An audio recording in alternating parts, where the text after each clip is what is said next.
इस अभूतपूर्व अवसर पर उपस्थित हैं।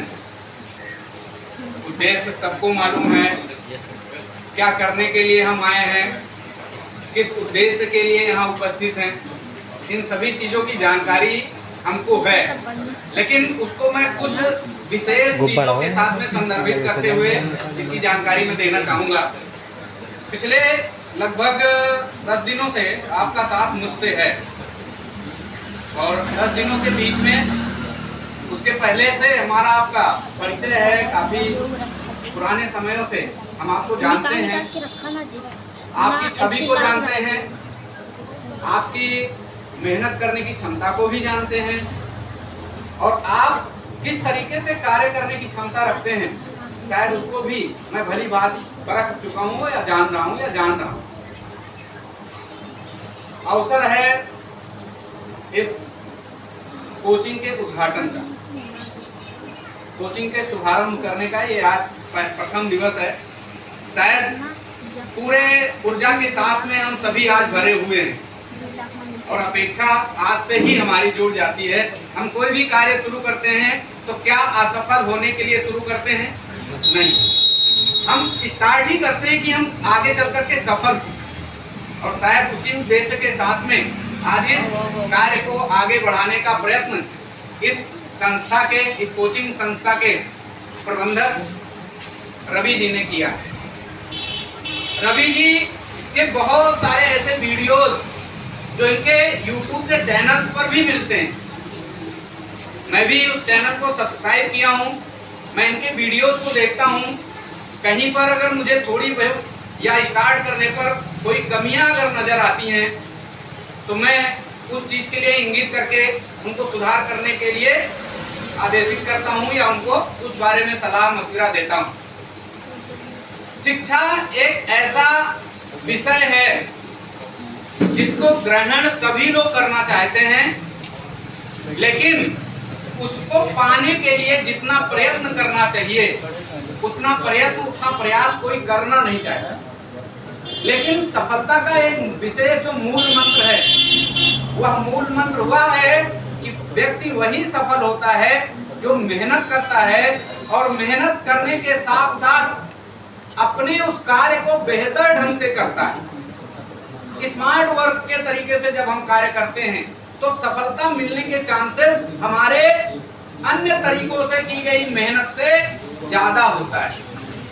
हमारे बीच में श्री प्रहलाद मिश्रा सर, जो हमारे भी शिक्षक रह चुके हैं, हमारे प्रेरणा स्रोत हैं। आपसे मैंने मेहनत करने की जिद को सीखा है और शायद जितनी मेहनत अभी भी आज करते हैं उतनी मेहनत आज के समय का युवा भी नहीं कर सकता। इसके लिए मैं सबसे पहले आपका इस प्रांगण में या इस अवसर पर आप उपस्थित हैं, मैं कहता हूँ कि गुरु का अगर पाँव किसी भी स्थान पर पड़ रहा है तो वहाँ की धूल भी पावन हो जाती है और वहाँ के लोगों के ऊपर ऑटोमेटिक एक छाया सी बन जाती है। फिर वहाँ पर कोई भी चीज ऐसा हो ही नहीं सकता जिससे हम गर्त में जाएं या हम बिगड़ते हुए रास्ते पर जाने का प्रयत्न करें।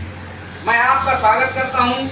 आपसे परिचित हैं लगभग आप सभी, आप भी हमारे पुराने परम मित्र हैं, एक जानकार चिकित्सक भी हैं और इस क्षेत्र में आपने बहुतों की सेवा की है।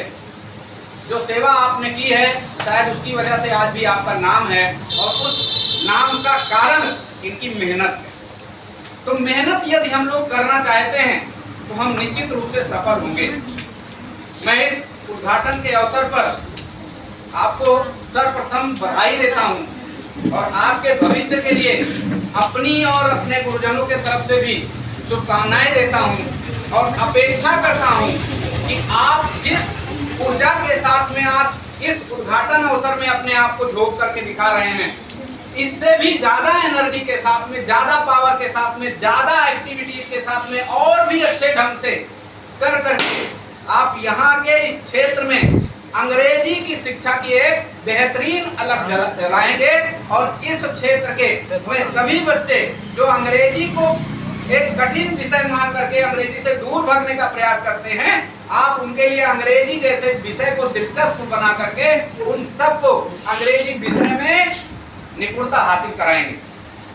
मैं जानता हूं कि कुछ समय तक आपको समस्याएं होंगी, लेकिन उन समस्याओं पे जब भी कोई नया कार्य स्टार्ट करते हैं, कोई भी नया कार्य शुरुआत करते हैं, तो चूंकि क्षेत्र की आवश्यकता, क्षेत्र की जानकारी, क्षेत्र के विषय के बारे में जानकारी हमको ना होने के कारण या उसके अभाव में शायद हम उस तरीके से अपने आप को चेंज नहीं कर पाते। लेकिन पता है, आप भी ग्रामीण परिवेश से भी हैं और आपको शहर में रह करके वहाँ के लोगों से भी मिलने का, वहाँ से लोगों से बात करने का या वहाँ का भी अनुभव आपके पास में, और जिसके पास में सर्व प्रवेशों का अनुभव होता है, शायद वह कुशल होता है। और यदि हमारे अंदर दृढ़ इच्छा शक्ति है तो हम जरूर उस कार्य को पूर्ण स्तर तक पहुंचा करके अपने सफलता का परचम लहरा सकते हैं। मुझे पूरा विश्वास है कि आपके पास में जो भी बच्चे आज से जुड़ रहे हैं या जो भी बच्चे आने वाले समय में आपसे जुड़ेंगे, आपके व्यवहार से वह आपका अनुसरण करते हुए आपको देख करके आपके अनुसार बनने का वो प्रयत्न करेंगे, आपसे अच्छा बनने का प्रयत्न करते हैं। शिक्षक का एक ही उद्देश्य होता है, शिक्षक जहाँ का रहता है वहीं का वहीं रहता है, लेकिन उसके पढ़ाए हुए बच्चे कई ऐसे स्थानों पर होते हैं जहाँ पर वो जाने की कभी सोच ही नहीं रखता था, लेकिन शिक्षक क्या करता है, ठोक करके, बजा करके, डांट करके, समझा करके, किसी न किसी तरीके से अगर बच्चा गलत रास्ते पर जा रहा है तो उस बच्चे को सही रास्ते पर लाने का प्रयत्न करता है। कभी भी शिक्षक की किसी भी छात्र से कोई व्यक्तिगत द्वेष नहीं होता। अगर आपको कभी कष्ट देता है तो निश्चित रूप से केवल उसका एक उद्देश्य होता है कि आप बिगड़ने न पाओ, इसलिए वो आपको कष्ट देता है। आपको आपके लक्ष्य की ओर ले जाने के लिए वो आपको समझाने का प्रयत्न करता है, आपको आपके आचरण, आपके अनुशासन और आपके संस्कारों का एक तालमेल बना करके वो आपको एक विकसित व्यक्ति के रूप में, एक समृद्ध व्यक्ति के रूप में आपकी पहचान स्थापित करना चाहता है। सुबह से लेकर के शाम तक एक शिक्षक कितनी कड़ी मेहनत करता है। शायद हम बैठ कर के क्लास जब लेते हैं तो हमको लगता है सर तो कितने आसानी से बोल रहे हैं, पढ़ा रहे हैं सारी चीजें, लेकिन शायद अगर आपको भी इतने ही लोग हैं और एक बच्चे को मैं कह दूं कि बेटा आओ 2 शब्द आपको बोलना है, तो शायद सारे जो शब्द आपको आ भी रहे होंगे वो अभी भूल जाएंगे।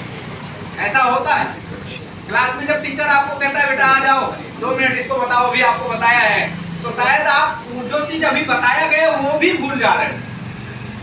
क्यों? क्योंकि आपके पास में अभी आत्मविश्वास नहीं आया। आपको लग रहा है कि मैं बोलूंगा तो गलत ही बोलूंगा। आप पहले अपने अंदर आत्मविश्वास लाइए कि मैं जो भी बोलूंगा वो सही बोलूंगा। ठीक है? मैं केवल 2-3 बातों पर आपसे निवेदन करना चाहूंगा कि आप विशेष रूप से इस व्यवस्था को अनुशासित रखेंगे। प्राथमिक उद्देश्य, अनुशासन यदि नहीं है तो निश्चित रूप से मेरा कोई भी सहयोग नहीं है। प्राथमिक तौर पर अगर अनुशासन है तो किसी भी संसाधन की आवश्यकता है, मैं आपको वो सारे संसाधन उपलब्ध करा दूंगा जितने संसाधनों की आपको कोचिंग के लिए आवश्यकता है, और उसके लिए आपको कोई भी सपोर्ट सहयोग नहीं करना है।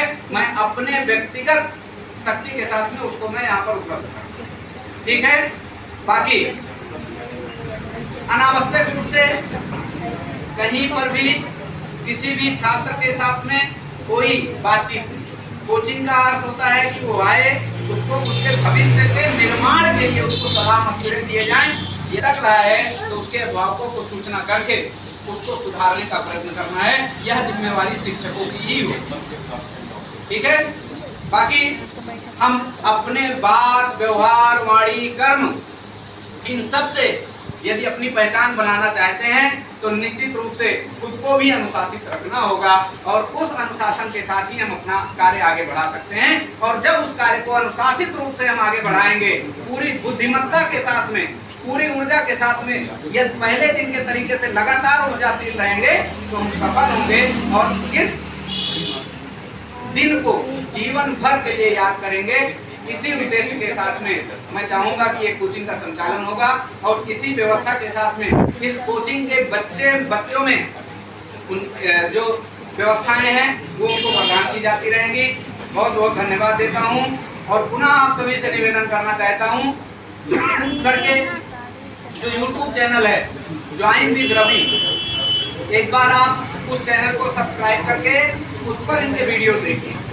उस पर आपको इनके ढेर सारे वीडियोस मिलेंगे, उसको सब्सक्राइब कीजिए, लाइक कीजिए। अब तो आपके सामने सम्मुख मिलेंगे, आप इनसे बात करिए कि सर आपने उसमें जो पढ़ाया था ये चीज़ नहीं समझ में आया, सर उस वीडियो को रिवाइज करेंगे और जो चीज़ें आपको नहीं समझ में आई यहाँ पर आपका उस समस्या का समाधान करेंगे, आपको सिखाएंगे। और मुझे पूरा विश्वास भी है कि आपके मन में बना हुआ जो अंग्रेजी का डर है वो आने वाले 2 से 3 महीनों में समाप्त होने की कंडीशन में होगा और आप लोग अंग्रेजी जैसे विषय को सरल विषय मानने लगेंगे और उसमें आपकी रुचि बढ़ने लगेगी। बहुत बहुत शुभकामनाएं, आपको बहुत बहुत बधाई, बहुत बहुत धन्यवाद।